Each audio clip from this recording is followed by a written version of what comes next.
Now, it's not always established businesses like Nike that run into problems.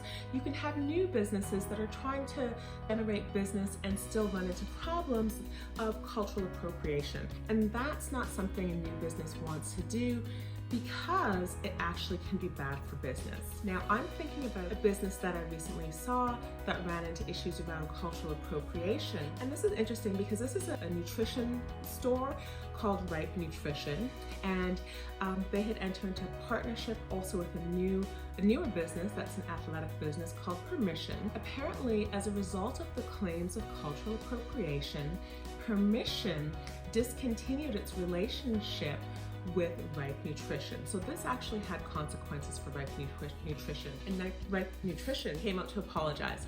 Now this one's a little dicey. Well, the complaint against Ripe Nutrition is that they were selling all kinds of ethnic foods as wellness foods, and this is something that generated a lot of backlash on Twitter, apparently, because the owner of Ripe Nutrition is a white woman. Somebody got very upset, saying, "You're selling this all for profit." Somebody, complained about them sexualizing jerk sauce and superfood dumplings, and also, saying that there was an actual authentic Vietnamese restaurant across the street. Also the point that was made was that these cultures have had to fight for legitimacy.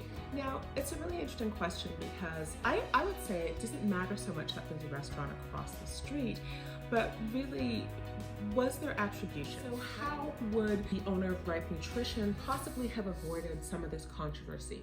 Just acknowledging maybe that the jerk sauce is jerk Jamaican sauce, that the pho is Vietnamese soup, as opposed to disguising it as wellness. Whether there was a reason behind that, I'm not sure, but attribution can go a long way. If you make the point that only somebody who's Vietnamese can sell Vietnamese food, that's really going closer to owning culture. We can't say that only one group can make the food, but it's really about the acknowledgement. I think it would have been very difficult to actually criticize the owner of Ripe Nutrition for selling the foods if those foods were just sold with their appropriate name and acknowledgement for the cultural origin, as opposed to calling them wellness, which seems to be where part of the offense came from. I don't know all of the details of the story, but it really grabbed my attention because I thought, well, food is one of those things that we exchange all the time, and there's fusion. And does it matter that somebody across the street is selling Vietnamese food? If people want authentic Vietnamese food, they know where to go and get that.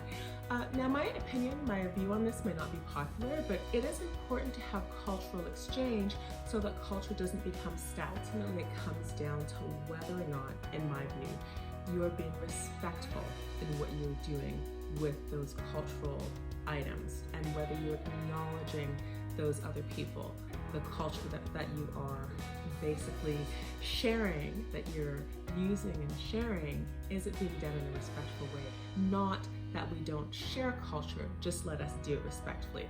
Those are my current thoughts on the topic. I'll be back for more, because there will of course be more controversies, but this one caught my eye, and I just wanted to talk about it because the brand owner of Ripe Nutrition really did have real world consequences, and I'm sure that brand owner, who has since apologized, did not anticipate the amount of backlash that she would experience. I will be back another time with more thoughts on culturally respectful branding.